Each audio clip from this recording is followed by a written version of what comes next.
Hi, everybody. My name is David Mashian, and I'm Dave the Real Estate Guy. We're on chapter 29 today, and we're going to talk about your commercial real estate brokerage business goals and plan. So, we just talked about having the vision before, your disciplined brokerage plan. Now, we're going to get something more specific to you. What do you want? So, let's get started. So, some of my suggestions for what you should have in your brokerage plan are number one, financial independence. That means basically where you get to a point where the business is not running you, the business is not dependent on you. You making money is not dependent on you working and making money. You want to get to a point where you're making money whether you're at the business or not, whether you show up to work or not, or anything. You want that. Number two, since you're starting out in brokerage, you want to be in the top 10% of your field. Now, this is very achievable. It's very achievable. Now, I'm going to state it in the negative. Most people, 9 out of 10, do not put what it needs to take to get into to be the top 10%. If you put what it's needed, you're going to be in the top 10%. A lot of people don't cold call. A lot of people don't market. They have no business plan. They don't know a lot of things. They don't even try a lot of things. They don't have a good brokerage company that they work with that supports them. So if you have all these ingredients, you're going to be in the top 10%. Make sure you got those ingredients because when you're in your top 10%, it's going to feel great. Now you want to see your sales increase by 25% every year. That may sound crazy, but it's doable. I give you a simple business plan. Like in the last chapter, I said you want to make a plan that's very easy, one page that you can put up in front of you and you could read it every day and you know what you're shooting for, right? Number one, you want your desired annual income. Literally copy this screen and write it in there what your desired annual income.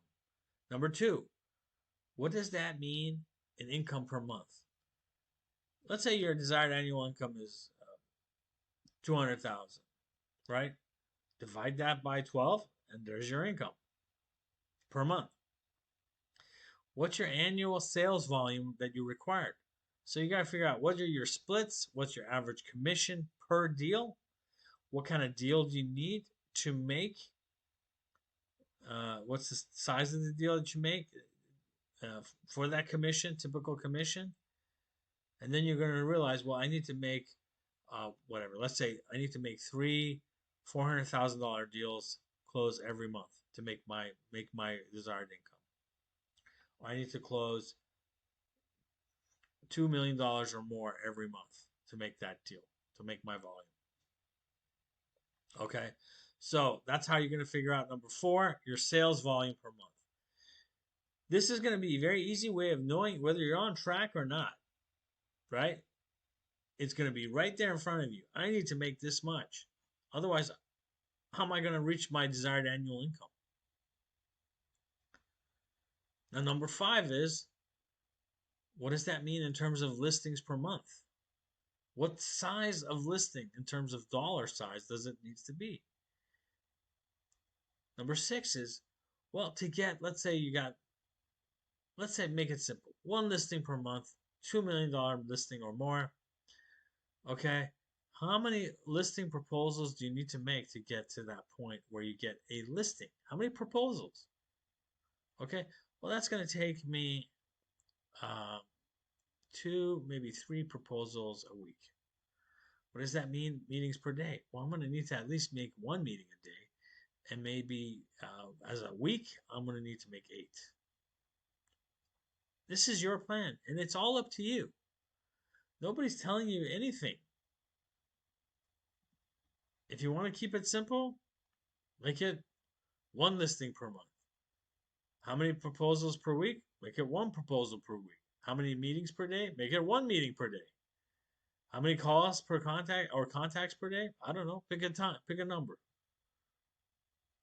100, 20, whatever. Whatever your efficiencies are, whatever your plan is, whatever you want to do to the level you want to do it. It's all your plan, but make sure you stick with it. At least it's real. You put it in writing.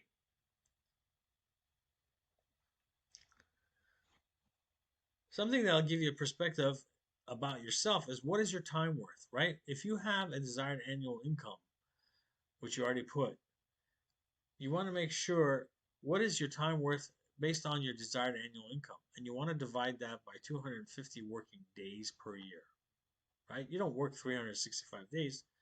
Out of the year, you work about 250. What does that mean working hours per day? Let's say you work 8 hours, or you want to say 10 hours. Let's say 12 hours. Realistically, I'm going to guess it's anywhere from 8 to 10. If you're really workaholic, make it 12.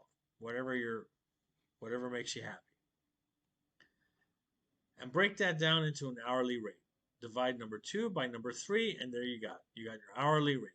You should be only doing work that is worth more than the hourly rate above.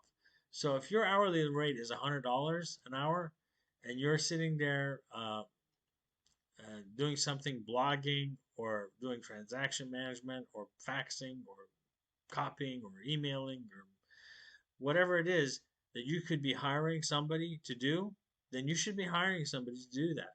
Okay, if you don't have the money right now to do it, okay, then do it. But once you get it, make sure you increase your efficiency and do it. What does your success look like?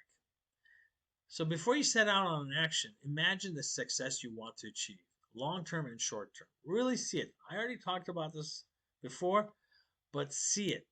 You need to see it.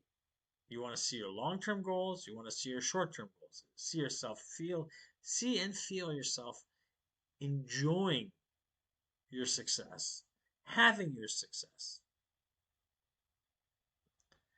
Start living the life you imagine.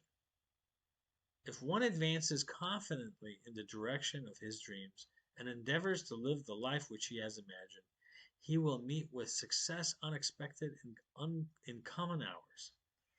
That's Henry David Thoreau. So a lot of it's action-based. Just start. Take the first step in the direction you want to go. And you'll be surprised how things happen. If you never take that step, it doesn't move. It doesn't happen. All of a sudden, you start seeing the energies in the universe, in the world, start coming your direction to make it happen. And soon enough, you will have what you want. I wish you all success in this plan. I will see you in chapter 13. Take care.